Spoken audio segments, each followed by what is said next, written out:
ઈ આવ્યો. મારી ડાયરી લાવજો. ઈ લાવ્યો. હજી કેમ નહીં આવ્યા?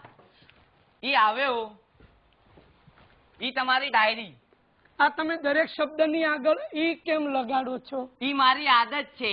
ઈ આદતનો મને ત્રાસ થાય છે. આજથી ઈ બોલવાનું બંધ. ઈ ભલે. પાછું ઈ કોઈ દી નહીં બોલવું. હા, જો મારે બહાર જવું છે, મારું બ્લુ શર્ટ ઇસ્ત્રી કરાવીને લઈ આવો. જાઓ. પણ આપણું ધોબી તો દેશમાં ગયો છે. અરે તો ઘરમાં ઇસ્ત્રી કરી લો. એ તો ચાલતી જ નથી. અરે તો બાજુવાળા ચંદ્રેશભાઈ ને ત્યાં જઈને લઈ આવો. જાઓ. ઈ જાઉં છું. પાછું ઈ કોઈ દી નહીં બોલવું. હા, સાહેબે કીધું કે ચંદ્રેશભાઈ ને ત્યાં જઈને ઇસ્ત્રી લઈ આવો, પણ સાહેબે એ પણ કીધું કે ઈ નહીં બોલવાનું. એટલે હું ચંદ્રેશભાઈ ને ત્યાં જાઉં અને એમની લઈ આવું. અરે ચંદ્રેશભાઈ, હું તમારે ત્યાં જ આવતો હતો હમણાં. શું વાત છે મહારાજ? કશું કામ પડ્યું? હા, મને તમારી સ્ત્રી જોઈએ છે.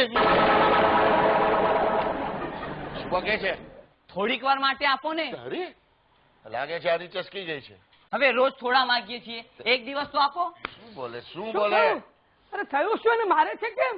અરે યાર, આને બોલવાનું કઈ ભાન નથી. તને ખબર છે શું માંગે છે? હા, મેં જ મંગાવી છે. હે?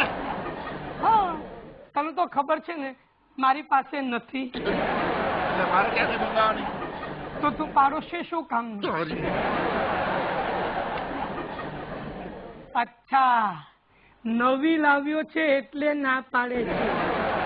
એ યાર, નવી કે જૂની એ ન પાય. હવે ભાવ શેના ખાવ છો? તમારા એકલા પાસે જશે કેમ?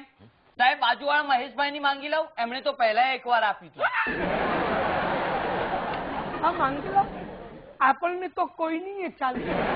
કામ પાર પડવું જોઈએ. શું કે છે?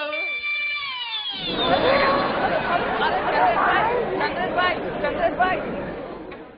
જોયું મિત્રો? અને આમ ગેરસમજણ વધતી જ જાય, વધતી જ જાય, વધતી જ જાય. નહીં સમજ્યા? દાખલો નંબર 2 જુઓ.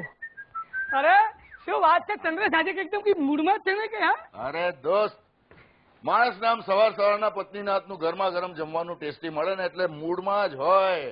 અને મારી વાઈફ ભાવના રસોઈ કરે એટલે હાય હાય હાય હાય હાય. સાચું કહું છું, ભાવના એટલે ભાવના. તું બેસ, હમણાં આવું છું. એ ભાઈ જલ્દી કર. હા. અરે મહારાજ, જમવાનું થયું કે નહીં? શું છે મહારાજ, આજે કઈ મૂડલેસ છો? તબિયત નરમ છે ને હજી રસોઈ બનાવવાની બાકી છે. એમ વાત છે?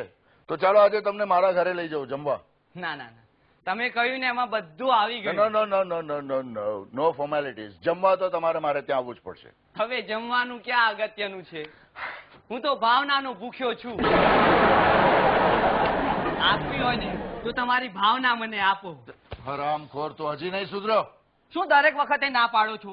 અરે ભાવના તો વહેંચતા રહેવું જોઈએ. જેમ કે મને આપો, આ અમારા સાહેબ ને આપો. શું થયું? ત્યારે મારતો કેમ હોય છે? અરે યાર, આને હજી બોલવાનું કઈ ભાન નથી. મને કે છે તમારી ભાવના આપો, હું ભાવનાનો ભૂખ્યો છું. એમાં શું થયું? અમે સૌ ભાવનાના ભૂખ્યા છીએ. વાતે વાતે ગુસ્સે શેનો થાય છે? લાગે છે તારી ભાવના સારી નથી. મારી ભાવના સારી છે. હવે તો અમને આપવામાં તને વાંધો શું? ભાવનાને વેચવાથી તો સંબંધ વધે. નથી વધારવો મારે સંબંધ. અરે યાર, ભાવના માંગીએ છે એમાં ફડકે છે શાનો? આ તો ભડકું નહીં, હરામખોર. ભાવના મારી વાઈફ નું નામ છે. ભાવના એની વાઈફ નું નામ છે. ઓહ ચંદ્રેશભાઈ, હું તમારી ભાવનાને સમજી ન શકું. એટલે કે મારાથી બહુ મોટી ભૂલ થઈ ગઈ. મને માફ કરો, મને ક્ષમા આપો.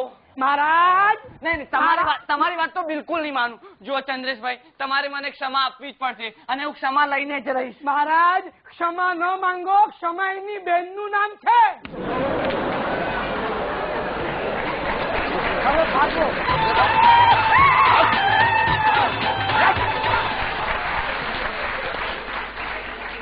જોયું મિત્રો,